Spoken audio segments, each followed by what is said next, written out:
everyone, and welcome back to Starkey Farmstead. So I had a few minutes and I thought I would do a question and answer like I used to do when I was on Maui. So going back through comments that are 3-4 weeks old, because I've never been able to get to them yet, I realized, I'm looking for the right word, how insulting people are to the native people of Hawaii. What I noticed was people legitimately, when somebody from Hawaii is trying to tell you something, giving their opinion of what's happening on their indigenous land, people will literally say things like, "Oh, you got to be kidding. You must not know what's really going on. Oh, he doesn't know what's going on. He's blind. How can he say something like that?" Referring a lot to Justin's interview. And I realized that these are probably the same people that use things like pronouns and think they are woke.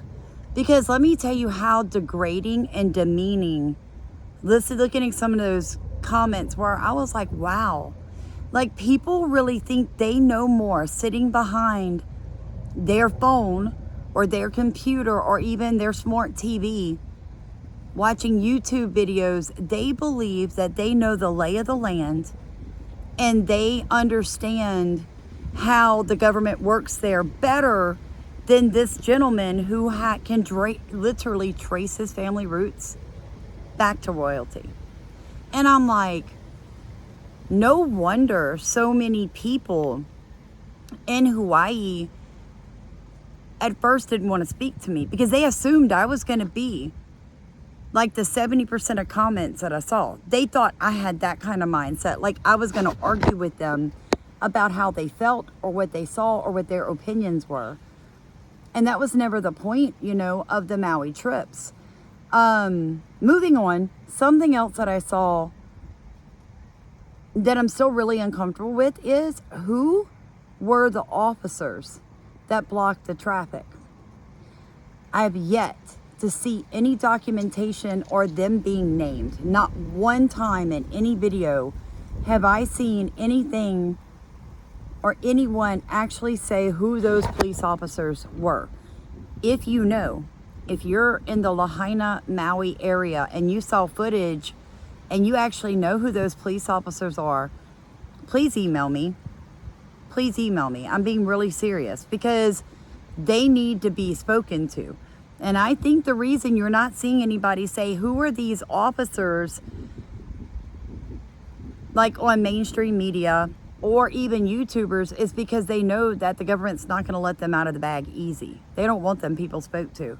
But if you remember Eric West's video with Fish, when he told the officer, hey, you need to let these people through, the fire's coming, what did the police officer say? I was told to what? Keep them here or turn them back. So they were given an order to send people back into the fire area.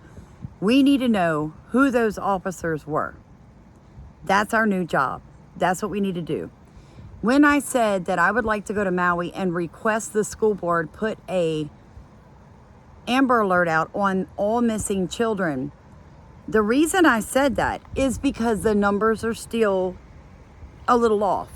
I have always told you guys, the numbers of deaths in this fire is going to be higher than what the government said they were. And I have always told you that.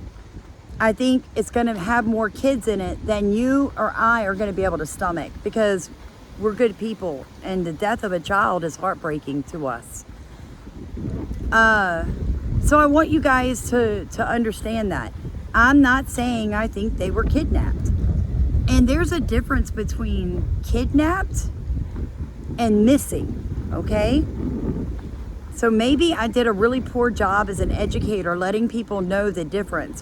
When I said there are 2,200 missing kids, now that number's been dwindled back. I honestly think it's only like 400 kids around that area now. We just need to know, though, are those kids okay, or did they die and the government just won't tell us? And I really think that's what it is. I think that's why the numbers are so screwed up, because they don't want to tell us, you guys. Because you talk about some really angry people, tell a bunch of people these babies burned to death, and people are going to flip their lids. So I think that's it. I hope you guys have been catching the videos on the positive beauty of what has come out of Lahaina. That is what Justin was trying to say in his video. Y'all are over there angry and upset for us, and we understand that. We know what's going on. We know. We're very aware of how people have stewarded our land or have not stewarded our land. And you have to keep in mind the dry land, the no water, the no sirens, the police officers, the possibility that the smart meters on the houses acted like incendiary bombs, right? You have to keep in mind that there were 700 to 800 EVs, electric vehicles, on Maui during the fire. You have to keep all of that in mind, because all of that is going to play into, plus the weather manipulation, how hot that fire got, okay? All of that plays into it. So it's not just one thing, you guys. There are a lot of things going on, but we are not there. And I'm talking to people in Maui every day, and they're moving on with their lives. The people of Maui, the tribes, if you want to call them that, the indigenous people, because I'm going to stick with that word because that's what I'm comfortable with, they have facilitators. They have moderators and monitors. And these people are starting to work with government, because they're not going to let the government step in without a fight and take their land. They know what's coming, but you also have to move on. I've lived through losing everything in a natural disaster. You can't stay in the mindset of, I am a victim. You have to go to work. You have to get up. You have to fight. That is also why I believe that, yeah, everything should be opened back up that is not a burned area, because the other people on the island, the other 99% of Maui, has to have an income, you guys. So though we might really feel bad for the people of Lahaina, I know I do. I was there. I saw how bad everything was. We have to remember, people have to get up. They have to get up. They have to fight. They have to get their lives started again. They have got to. There is a difference in the younger generation, the middle-aged people, and the older people. Every generation's a little different. But the younger generation, I hate to say this, it's the weakest generation America's ever put out. All they want to do is sit around and talk about their feelings. They want everybody to agree with them. They can't emotionally take any kind of pushback. And they have been lied to their whole lives with fake science, and they really think that they're educated when they're ignorant. And it's heartbreaking. And that's on us. That's on my generation for allowing people to infiltrate and lie to our kids. But I tell you what, they won't get away with it with our grandkids. We'll step in, we'll stop it. So I hope all this helps you, kind of give you some things you need to focus on. We need to know who those police officers are. We need to identify the police officers. We need to try to collect as much evidence as we can towards DEW weapons, because I think that's going to be our answer to what did they use to commit the act of arson on Maui. God bless you. Going inside, it's a little hot today in Louisiana, even though I'm wearing long sleeves. I was doing some work earlier while my hair's up, because I get to sweating bad. I want to go inside and spend a little time with my husband. He has a really bad headache. Please pray for him.